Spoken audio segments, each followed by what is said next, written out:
Good afternoon, everybody, and welcome to the last installment of what we've now started to call the Wolff Winter School under the name and theme of renewing our habits of assembly. My name is Ilse Wolff, and this is Heinrich Wolff, and together we run a practice called Wolff Architects in Cape Town, in a part of Cape Town called Boerkaap. We try and do work that is meaningful, that has consequence, and that is also, most importantly, beautiful. And part of the public awareness or public culture that we're trying to establish in our profession, in our kind of disciplinary work as architects, is to think with and think along people that we admire and people whose work we admire, and try and share conversations around particular work that resonates also with our work. So before I introduce our next speaker, I think I would just like to say thank you to the National Arts Festival in Makanda for hosting this winter school, which is actually our first kind of official foray into developing a curriculum. And in particular, the technical team, Amy von Witt, Ryan Bruton, and all the others that have helped to put this together. I'd also like to extend a thanks to Rosera Sital for the invitation to make this all happen. I'm just going to share an image that will talk about the theme of this particular, not that one, this particular winter school. Let's hopefully this one will open up now. Why is it? Sorry. No. It keeps going to that one. Let me just see if I can open up and share now.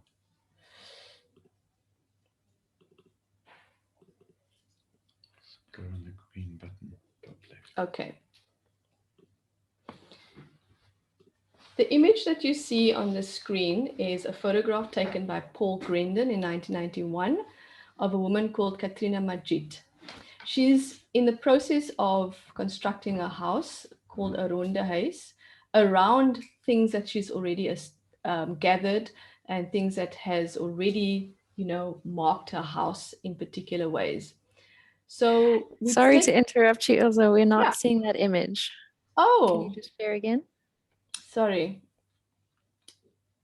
Okay, apologies for that.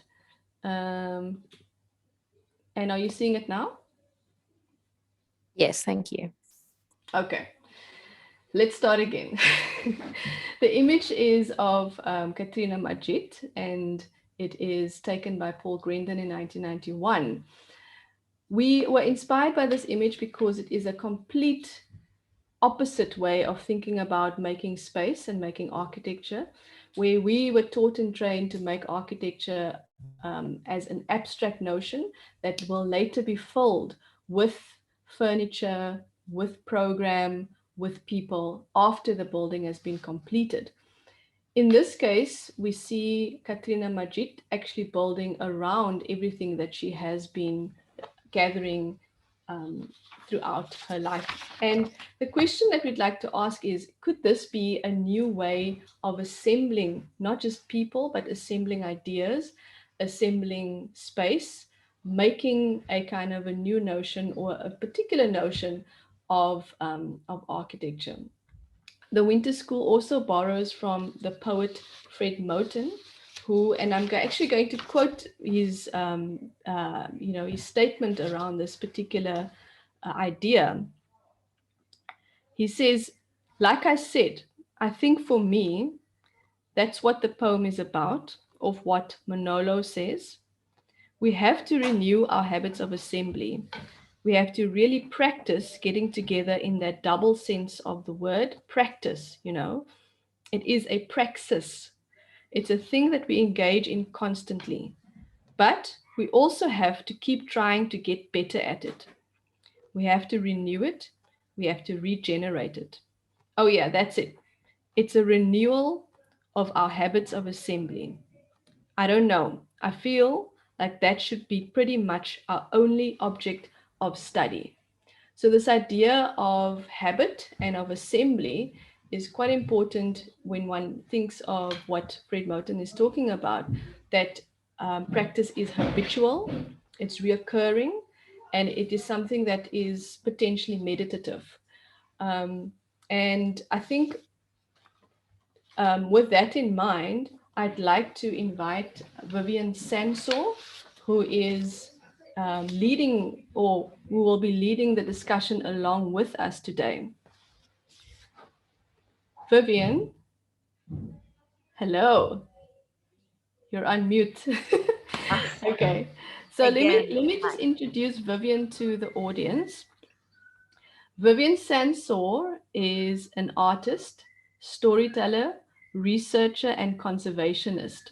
She uses image, sketch, film, soil, seeds, and plants to enliven our old cultural tales in contemporary presentations and to advocate for seed conservation and the protection of agrobiodiversity as a cultural political act. Vivien founded the Palestine Heirloom Seed Library as part of this work with local farmers and has showcased internationally, including at the Chicago Architecture Biennial, where we certainly first became aware of her work and we were neighbors at that particular biennial. The V&A Museum in London, the Dutch Design Week Architecture, the Dutch Design Week in Eindhoven, and the Venice Art Biennial. A culinary historian and enthusiastic cook, Heinrich is also a cook. Vivien works to bring threatened varieties back to the dinner table to become part of our living culture rather than a relic of the past. This work has led her to collaborate with award winning chefs, including Anthony Bourdain and Sami Tamimi. Born in Jerusalem, Vivien lives both in Bethlehem, Palestine, and Los Angeles in the USA. So, with that, I actually would really like to welcome you again, Vivien. You are often in the field, you are doing your work, and we are very honored that you could be here. So, thank you very much. I'd like to invite you just to spend 10 or 15 minutes talking about your work. And then from there, we could have a very nice open discussion and also a reminder that the participants are very free to participate through the chat or through raising your hand. This is an informal discussion based on but primarily Vivien's work today. Thank you very much. Thank you so much, Elsa and Henrik, and also everybody who organized this to happen.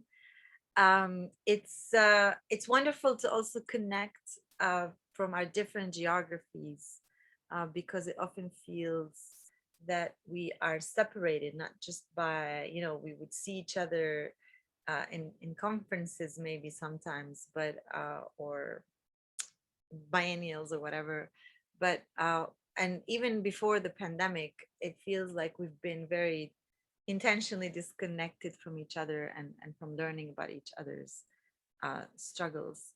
And so it's really lovely to be here together, especially that I fell in love with your work when I was setting up and putting up my show in Chicago, which, by the way, I built from wood that had fallen from this very forest that I'm sitting in and I'm speaking to you from in northern Michigan.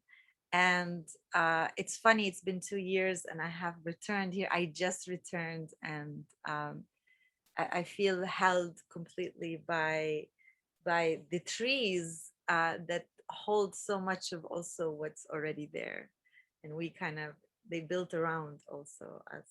So it's wonderful to be here. And I was actually particularly taken by your work because of a lot of resonance I felt within my own story as you were telling the story of another woman, because I didn't see myself in the world as an artist as much as I saw myself in the world as someone who's in love with the magic plants and of things like fantastical. And I think for me, my work really started with um, trying to manage and figure out a lot of grief that I've had throughout the years, just being born where I was born, and um, like many of us around the world who are born in systems that tell us that we're not worth anything, or that our lives don't matter, or that um, even our existence is kind of a trouble for somebody else who wants to dominate. So in my fantastical world, I started to try to imagine other worlds. And for me, that's where uh, I think a big shift happened in my life and in my work, to change from this dedication to resisting what I didn't like, to actually start to dare to imagine and actually work and create and invest in worlds that were either unseen yet, or we were told are not possible. So how, you know, even though I work with seeds, which was the path in which I actually delved into this journey, um, these seeds really offered me the platform to actually explore and figure out all the different ways that we can be, that we can design. And so, I mean, I'll share a little bit my screen. I'll just go through some images while I'm speaking.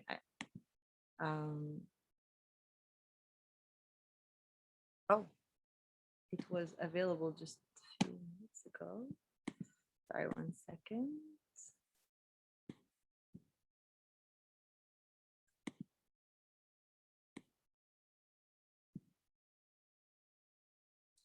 Elsa, do you mind unmuting? It feels, Yeah.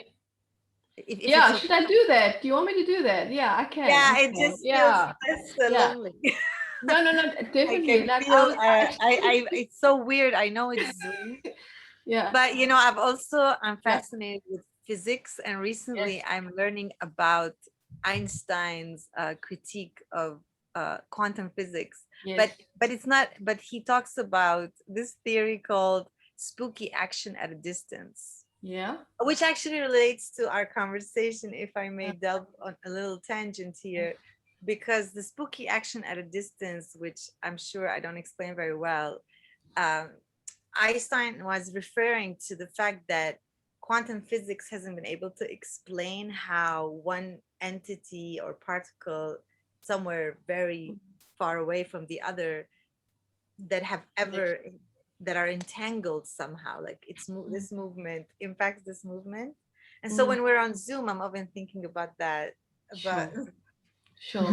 Sure. Now, I hear what you're saying. I mean, ideally, we should be sitting around a fabulous table filled with plants and food and things to drink. That is the ideal situation when we're having, especially this conversation, right? So, yeah, but I'm happy to be here right now like this. And sorry yeah. about my Einstein spooky action tangent, but here we go. But I kind of Yeah. like this spooky action. Can you guys see the screen? Yes. Yes. It's still loading, but it's great.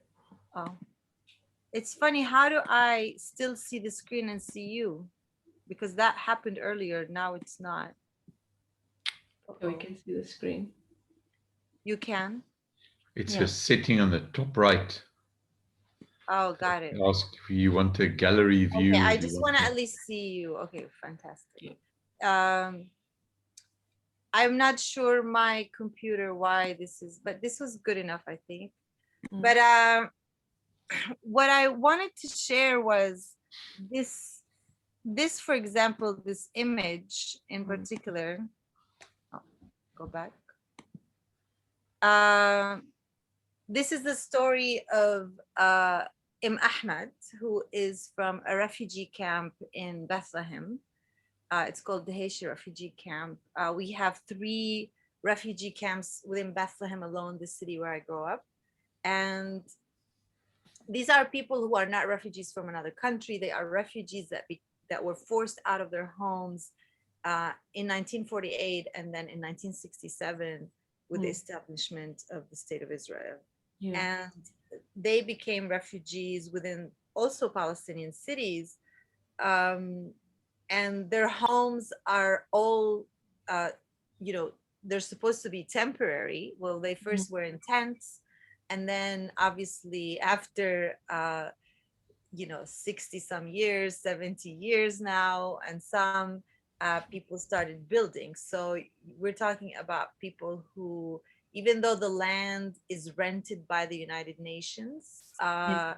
people obviously wanted to survive. And Mhm. so the tents turned into little brick rooms. Mhm. The rooms now people build on top of each other. So it's a very actually interesting structure in terms of how Mhm. people build, Mhm. um, and also the alleyways and all of that. But one of the main things that you find in the camp is that also people have brought with them some of their plants, Oh, wow. or within this camp that is very condensed, you'll see one fig tree that the whole camp really comes and eats from. And but as Mhm. it's becoming more dense, more of these like random trees are being also cut down to build spaces Mm. for people to live. Mm. So that is one thing. And then the other thing is, even though these people are already refugees, they are constantly being attacked and Mm. um, raided by the Israeli army at night. Oftentimes, the Israeli army will even go to raid the camp just to do practice for their Yes. new platoons or whatever. Yes. So oftentimes there are people who are very young, particularly it's the young that are being targeted, who are killed and so on and so forth. And one of the things that happens is that people are politically active. Oftentimes, as a punishment for them and their families, they'll demolish their homes. So Sure. imagine for someone who's already a refugee, Yeah. went from a tent, finally built a house. Uh, One night, somebody comes with machine guns and tanks and bulldozes your home that you finally kind of rebuilt yourself. Yeah. And this is the story of Ahmed. I mean, she is a refugee. After years, they managed to build a home, and then her sons, two of them were arrested. One was killed for political activity, and then their house was demolished. Sure.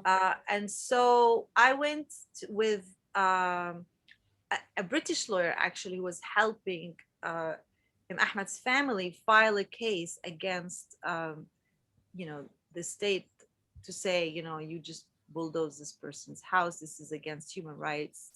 Mm. Uh, and Mm. so I was there as an interpreter. Actually, this is probably more than 15 years ago now. Yeah.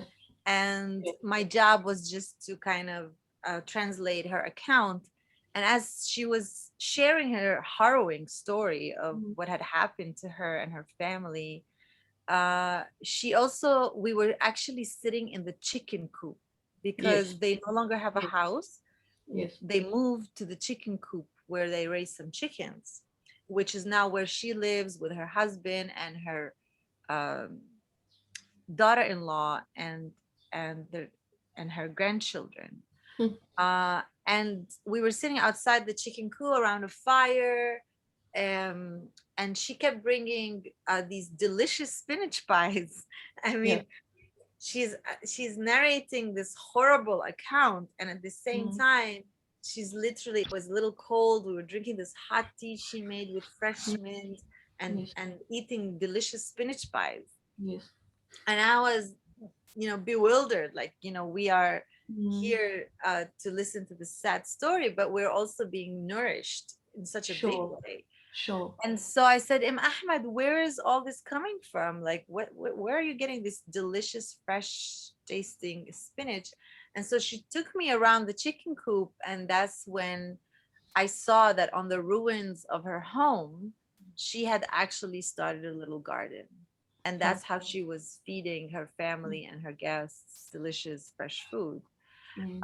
And so it raised a lot of obviously questions inside me, and obviously inspiration in that, we're losing a lot of our land, but here's a woman who's despite the destruction, and on top of concrete, building a garden. Like she's insisting on life no matter what's happening. Even though she was obviously full of grief, not just her house, most importantly, her son was killed. Mm. So I was really inspired by Ahmed, and actually, her story was a seed that stayed inside me for a long time before I completely went into the work I've been doing, which has been uh, cultivating and looking for seeds in Palestine that are heirloom seeds that are threatened with extinction, and they are distinctive. And it's funny because one of the first seeds that I cultivated was spinach, the heirloom spinach. Wow. And in this image, you see an image of a cluster of heirloom spinach seeds. And if you see, like, the design is pretty magical. It's almost like you're in the galaxies. uh, and I was really fascinated by the way the seeds themselves looked, Mm. and also the feel. Like, you can see they're spiky, Yeah. which is very different than commercial spinach seeds that are very soft. They're like little pebbles.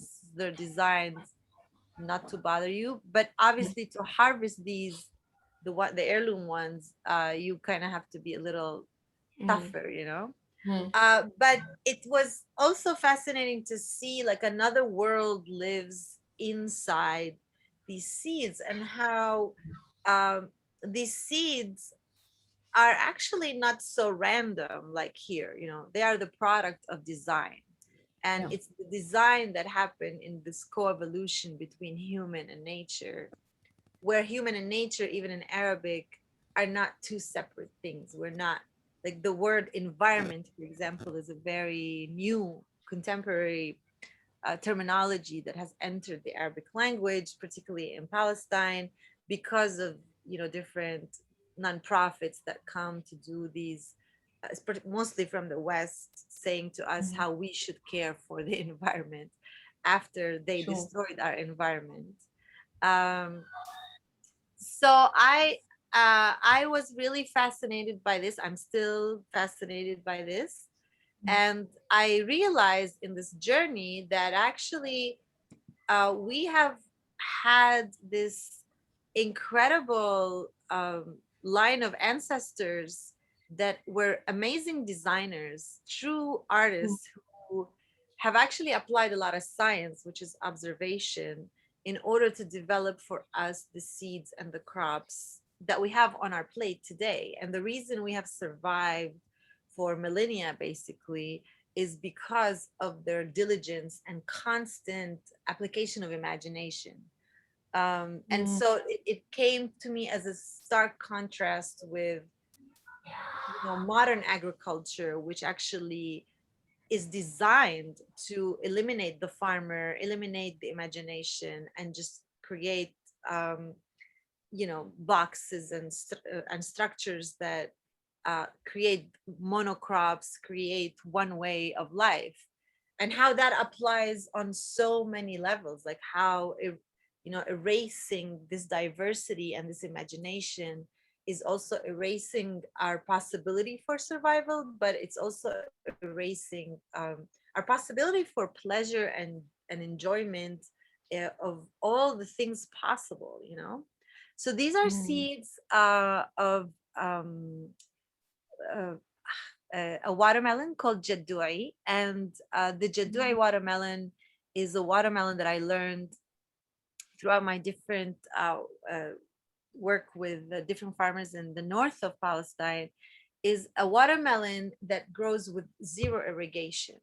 So Yeah. we call these varieties of crops that grow with no irrigation Ba'li crops, Ba'al. And Ba'al is the name of the Canaanite deity of fertility. So we're talking before monotheism, way before that, we are still today using terminology from, we're talking more than 10, more than 10,000 years ago, way Yes. more. And so it fascinated me that we still use the word Baal. And then I learned a lot about traditions that actually were around the rain and Baal and the worship of Baal, the god of rain and fertility, because these seeds actually were developed, like I said, within the ecosystem. So after careful selection, now we have these varieties that live in the soil with no irrigation and can live off the moisture retained in the soil from the rainy season and the dew. So you have it's summer, there's no rain, and yet you're eating okra, tomatoes, zucchini, melons, all abundant, without abusing the ecosystem, without digging for wells, without putting irrigation lines. It's actually the key technology is knowing your terrain, knowing the soil, and actually working with it in a system where these seeds that were selected over the years have survived within the soil. And that's why a lot of farmers in Palestine would still say, you know, wow, this seed did very well because it knows the soil.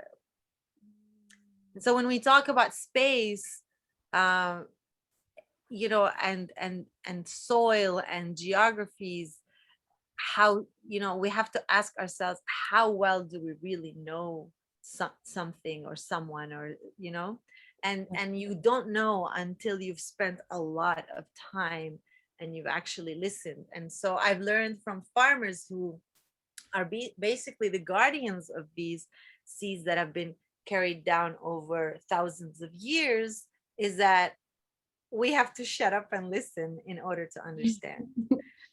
Which is something I'm speaking now, but this is something, I mean, I wanted to practice, particularly when I started. I talk more than I used to, and I kind of miss the silence of just learning.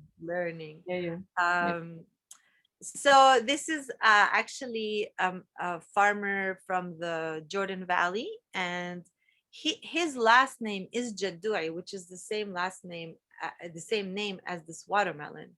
Which, by the way, this is a watermelon that people told me was like, I'm looking for the dinosaur. It doesn't exist anymore, even though they had so many stories about it, like that this watermelon it was so delicious that they put it under the beds and it stayed cool till the winter. They ate it still, it was good. That they shipped it to, when the roads were open, obviously, to Damascus, to Istanbul. And today when you ask about it, they're like, oh, you ask, it does, no one is growing it. And it's been replaced by hybrid watermelons that are basically seeds supplied by agribusiness companies from Israel.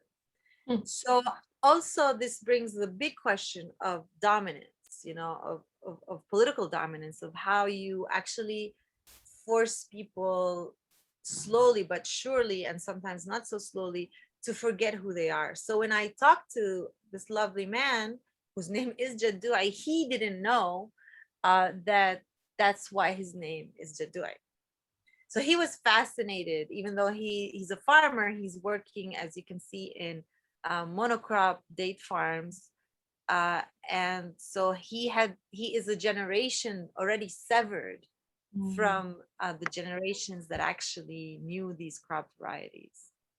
And so for me, the work with seeds has been very much about telling these stories, but also about excavating like the old stories and kind of like taking out from them the strings to weave and design a story for the future, one that is relevant to our world today, because we are moving into, we can't go back to the past, that's for sure not possible. So how do we create a new story about ourselves that's loving, that's empowering, that is also life-giving, and that honors all of us and this diversity? So I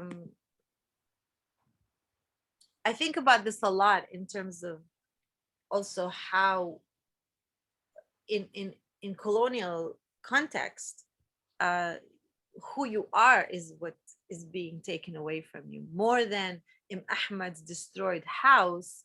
uh, it's actually the fact that after Ahmad passes, for example, her children won't know this heirloom spinach. You know, they don't have the space to even grow it. It's all concrete, concrete, concrete.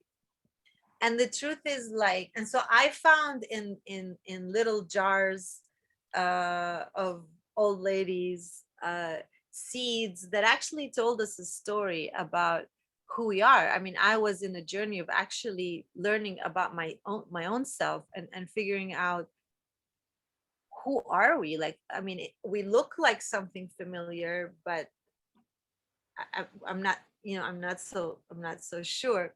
And this became very evident to me because I was going to the southern Hebron hills, and I was looking for a wheat that people told me is called Kaf Rahman, which literally means the palm of the merciful. And this community here in the southern Hebron hills, this is Hajj Hamoudeh. He's 104. So Hajj Hamoudeh, they told me if anyone knows, you should talk to him. He's 104. So I went to him and I was like, Hajj Hamoudeh, I'm here to look for the wheat and to see, if you know about it. And so he was quiet. This is a man who's seen it all, like Yeah. British, Yeah. Israeli, all of it, the Ottomans even. He's been there. So he goes, "You're not here looking for wheat. You're here looking for yourself." Oh, wow. And it was a very powerful moment Wow. for me because deep down I knew that, but then this is elder telling me that. And that's when I actually really knew that for me, seeds were the vessel that I guess tried um, to find healing for myself and answers, but also to create something new. Yeah. So I mean, I don't know how much time we have left, but I have lots of stories, obviously, about different crops. Um, this is my great grandmother Jamile and my father, actually. And so in the process of you know going in on this journey to find these seed varieties, I started to think of ways to involve especially the young people in the process of looking for stuff. So the word in Arabic for student is talib, which literally means the one who makes a request. So I started working with teachers around the country to work with their students to find ways for them to ask the questions of the elders. And they could do it in any way possible they want. So it could be a drawing, it could be a painting, it could be a video. And so the picture is from the launch of our first, the launch of this Palestine Heirloom Seed Library, where different students also came to show what they learned in the journey.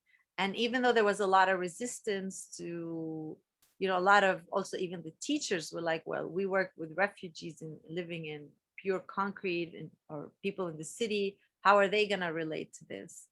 But one of the nicest stories that I always tell is that one of the teachers, her who resisted the most, her student had the nicest project because she made this series of videos, which were interviews with her grandmother. They live in the refugee camp in Bethlehem, but the young girl said, I actually never sat down to talk to my grandmother like this. Yeah. And I didn't know what she did. And Mm. so she started to see vegetables in a new way. She started to see her grandmother in a new way. And for me, that was in itself a big success. Mm. And so I started to also think of other ways to engage people in the conversation. This is one of the projects I did, which is the traveling kitchen project.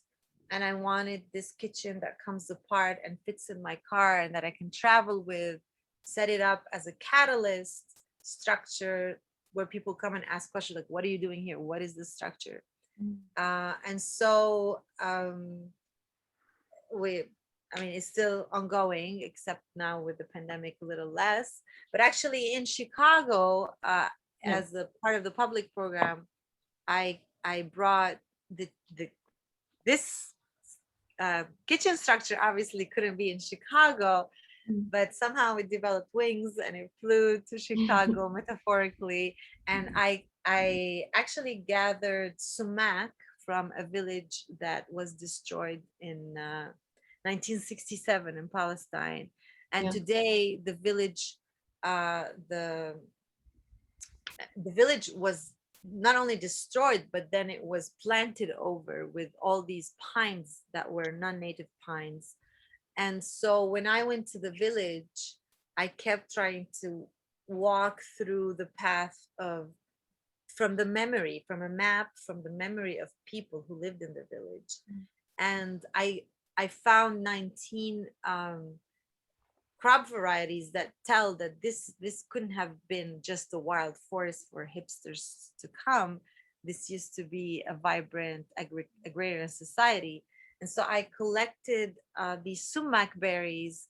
And when I cooked in the south side of Chicago, I cooked using the same berries from that village. And the reason I wanted to do that, obviously, to link our struggles as people who are often being pushed aside, but also to tell the story of the people of Ain West, that literally the people who came to the dinner got to eat something from there, and then it literally became part of our global story. How can we carry each other's grief together? As I was trying to also learn about the grief and struggle of people in the south side of Chicago, and how significant it is that we understand that we're all part of the same global system that has caused all of our suffering.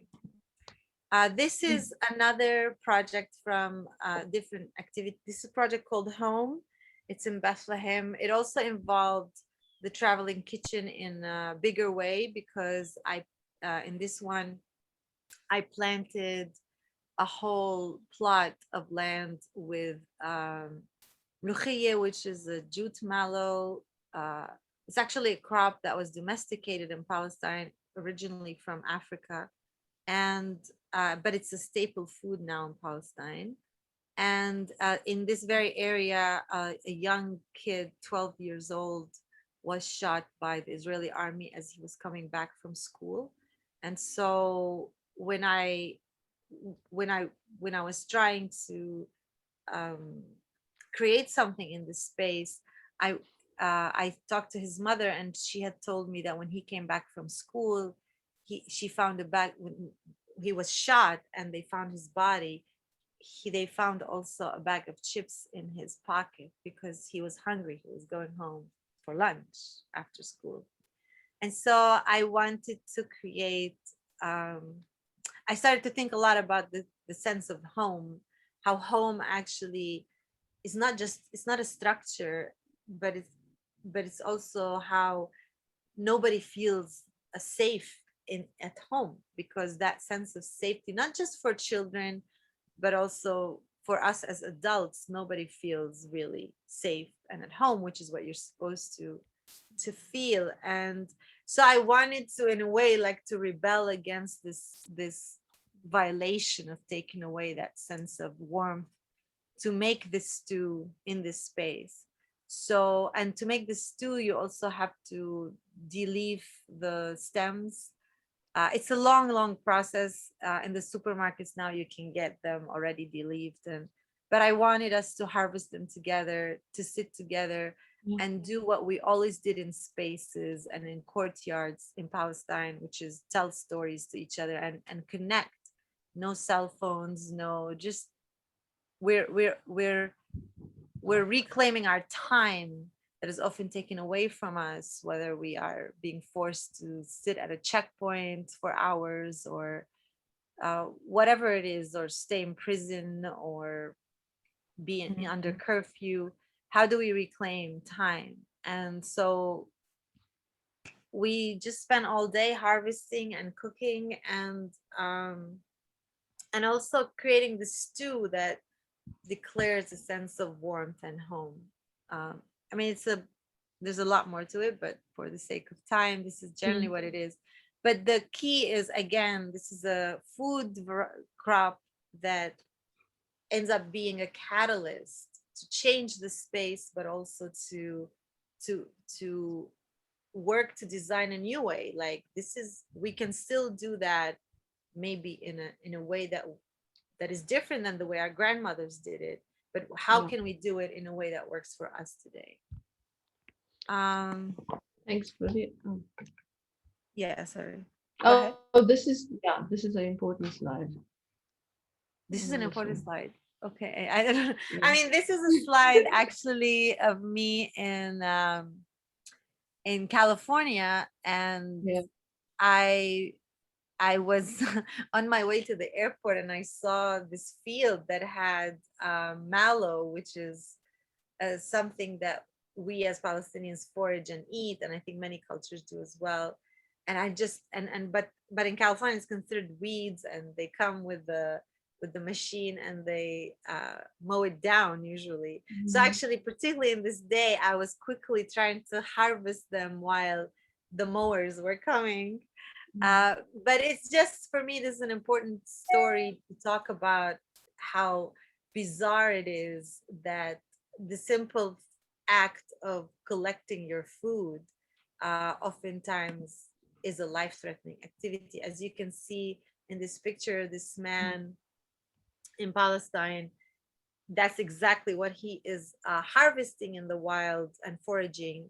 And it's literally, I think the picture speaks for itself. I mean, we're often severed from our lands, and then under the name of conservation, under the name of security, whatever it is. And so for me, the contrast between being able to be in the safe place in California, just foraging for something I love, and our food, and the fact that I still remember it, and me thinking about my people who can't, and literally risk their lives now. And even me being severed from the mountains I used to go to became a very, obviously, stark and important thing to think about. And so anyway, this is kind of these are the if you will, the elements I work with, and I love the idea of flying as much as I like being, obviously, in the ground, and so seeds also, really offer an idea about how, especially when you think about how a bird eats a seed, flies somewhere, poops it, and then you have a tree, and how generous that is, in all of its ways, but how we learn and how we co-evolve all the time. And so my seeds have also flown around the world, and so did their stories, and also, they shared their stories, but got to learn about new stories. So these are our fava beans growing in Oxnard, California. Recently, we've been growing the yaqtin, another gourd in the Hudson Valley in New York. And this is this is artwork that was developed we commissioned a young woman from Jericho to do, and she did a great job. But these are ways that when you grow it in your garden, you also get to learn about somebody. Like recently, I was in Puerto Rico, and I met this I fell in love with this incredible plant called oregano brujo. It literally Mm, means the witch oregano, and mm. now it's part of my story and and my Sure. body. So But yes, go ahead. I was just gonna say that I can't wait for you to come to Cape Town because you will just not want to leave because of the biodiversity and you'll fall in love with all the plants and the richness of plant life that we have in this part of the world. It reminds me of what you said now of your visit to Puerto Rico. There is a kind of a sense of really falling for a place through its biodiversity, right? Yeah. Um, that's what I Yeah, want I to am say. sure. I can't wait either because I'm Yeah, positive that I will yeah, my heart will be yeah, stretched yet again yeah, in another direction. But yeah. yeah, I mean, I'll just conclude to say, in essence, my work has been using seed to consider our internal personal liberation, but then how to extend that to our wider community through design, really, through story and design. And how do we actually regain our agency in being the designers of our future rather than the subjects of somebody else's Wow, ideas about who we are? wow, wow, very profound. I mean, incredibly profound, Vivian. I was just listening to your talk, and you started off with this idea of grief, being a kind of a major catalyst, and there was also a kind of towards the end a kind of story around how do we grieve through assembling and through that story about the little boy that was killed. It is a project that stems from a deep sense of grief and then also a healing process. But while you were also talking, I was just writing down some of the words that you use that for me actually become habits. That how do we it's this thing that Fred talks about in terms of the practice and then what are the habits that one does that one then continually engage with and without sort of there's no hierarchy in the way I'm saying this, but there was this idea of collecting, harvesting, planting, cooking, homage, paying homage, reclaiming time stood out as a big one for me. Rebel, this idea to rebel, risk, and linking struggles. And then the last one that you sort of concluded with is this idea of considering a personal liberation, but then how does one extend that through design? So these for me becomes a kind of a set of habits that one can engage with, as somebody that's interested in this kind of work. It's interesting when you started off with the story about the woman who lost a house, the refugee that lost a house and planted a garden. It's exactly the story of Bessie Head.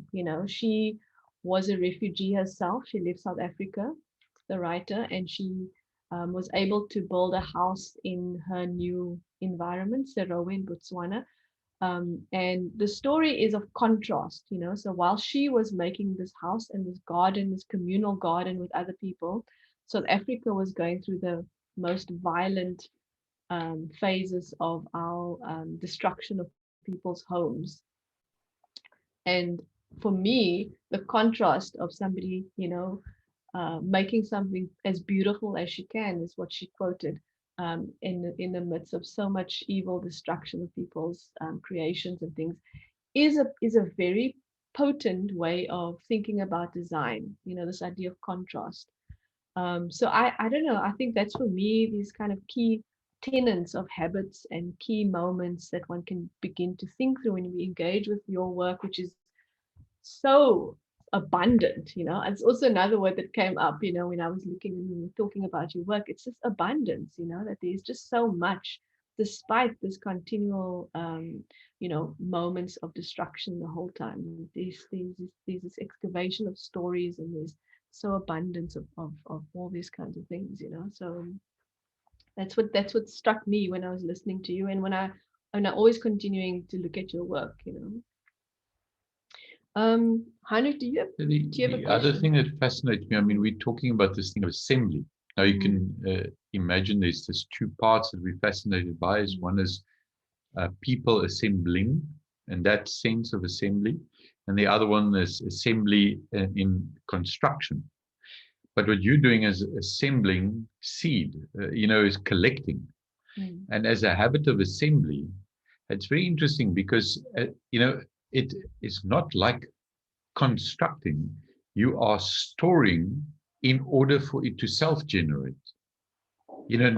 For us as a conceptual expansion of this idea of assembly, I think it's very nice because, I mean, in some ways, if I think of what we're doing in the office, we're hoarding certain things. There are ideas, there are images, there are bits of history. But you have a seed, and there's something about the seed. There's only one imagination of a seed, and that's to plant it. Where we are assembling bits of history where we don't quite know what we're going to do with it. Yeah. And we don't know if we plant or construct or bring together or whatever, but it's a different sense of assembly as a way of practicing, that you collect things and you keep them in little jars.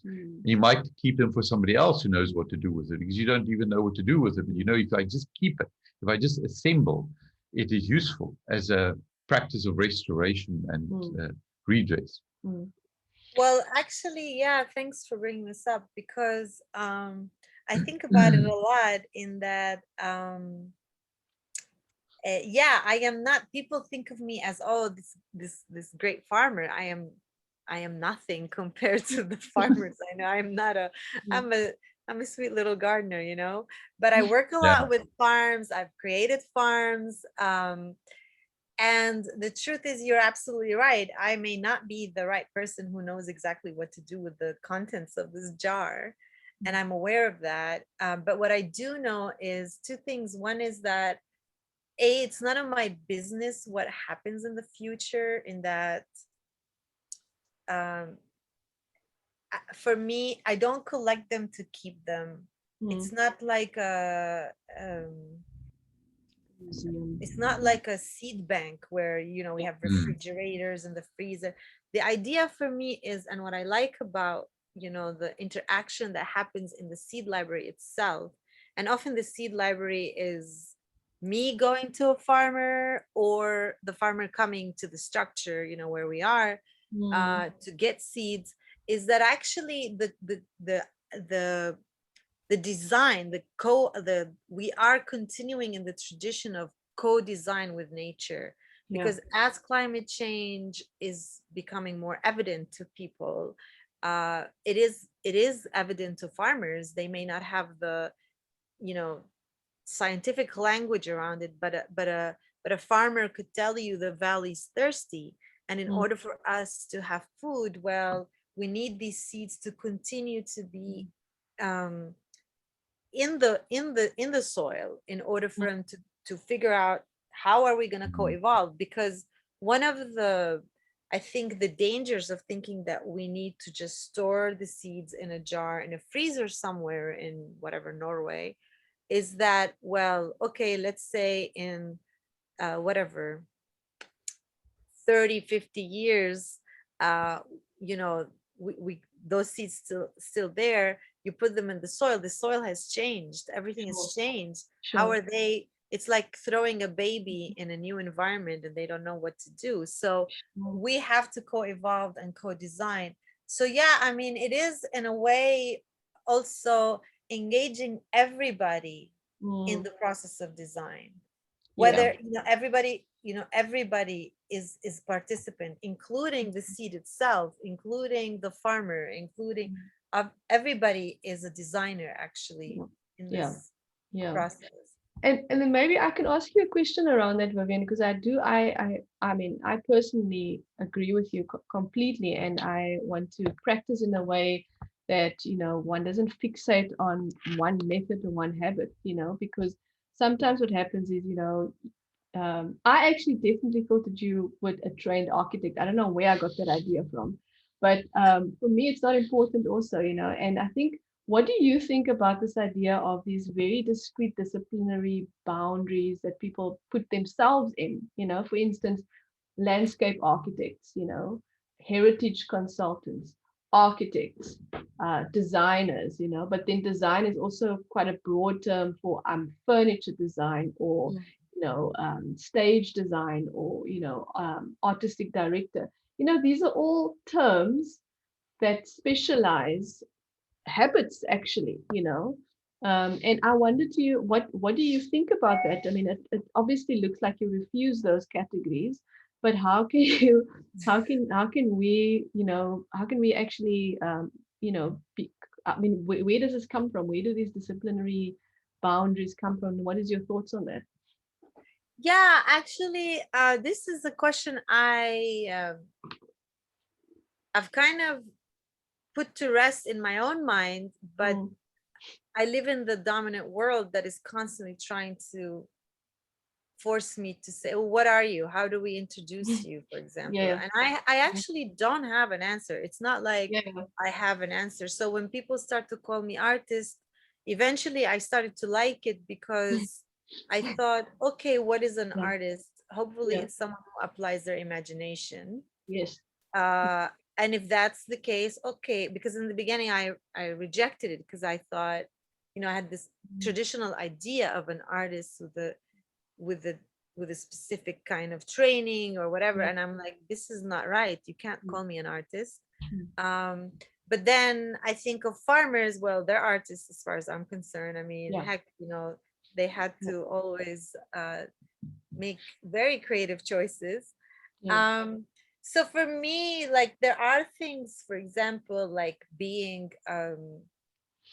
an architect or an engineer who we need the basics to know how do you build a structure, okay? But then then the lines become so blurry to me, because they're not blurry, but actually, like, they open up, meaning what's the point of creating okay, I know how to create a structure with good foundation, but I create a structure as if I parachute. I don't understand what's around me. I don't know. And so I think in every discipline there is no one discipline, because the idea that you can be an architect without understanding at least a little bit about the terrain you're in is ridiculous. Or even being a fashion designer and not understanding, the community you live in and what do they like, so you have to be a social scientist, not just a fashion designer. And so everything for me is connected, and they are just threads. And the way I see myself is like more like a little girl, and in a shop full of colorful spools of of yarn, and I just, oh, here's this yellow one. Oh, it looks really great with this green one, and oh, an orange one, whatever. And then we weave them, and that's kind of what I always encourage people I work with and to do with me, because sometimes it's like, oh, but you can't do that, we're doing this. And I'm like, but bring your own yarn. Let me see what colors you've got, let's do it. I don't know if this answers your question, but I think it's different. Everything exists together. Like, and also you talked a little bit about the contrasts of things. You create beauty in the midst of ugliness. For me, that's a way to rebel against the boundaries that say we can only be good, because nobody's only good. I am very good and I am terrible. And I think that applies to everybody and everything. And it's a question of where do I want to kind of expand more? Sure. Are there any questions from the audience? Any burning questions? Please feel free. I know Zoom makes it very difficult and very easy actually to hide behind the screen. So, so please, if you have any questions for Vivien. Otherwise, we're happy to field the While we're waiting, I can't imagine you can collect seed without collecting recipes. Do you do that?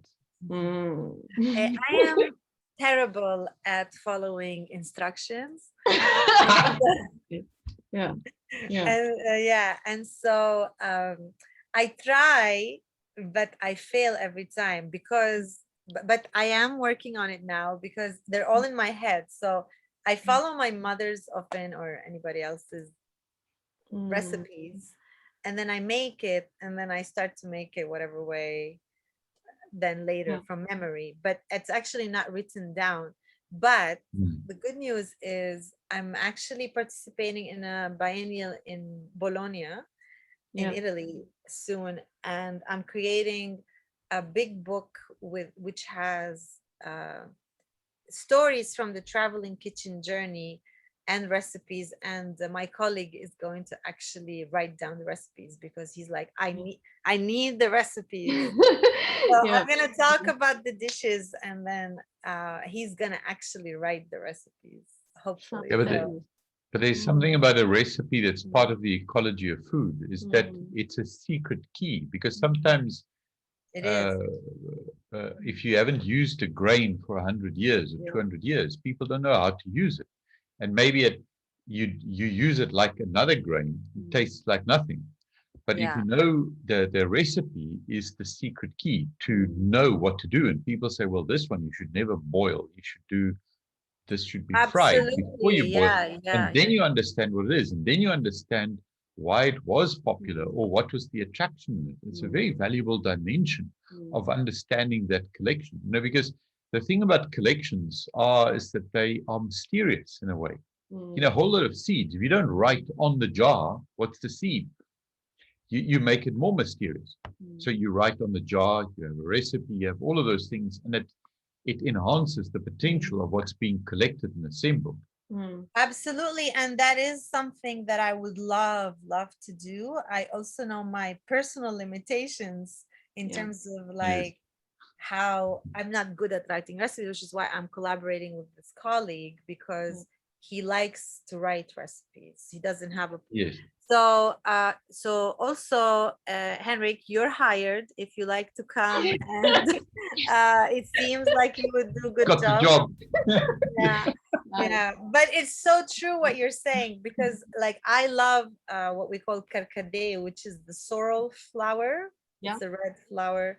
Um, and my friend from Sudan recently was explaining to me that in Sudan they drink it hot when they want to elevate blood pressure, and it's drank cold when you need to lower someone's blood pressure. So actually the same plant, according to him, does totally opposite things depending on whether you boil it or you cool it.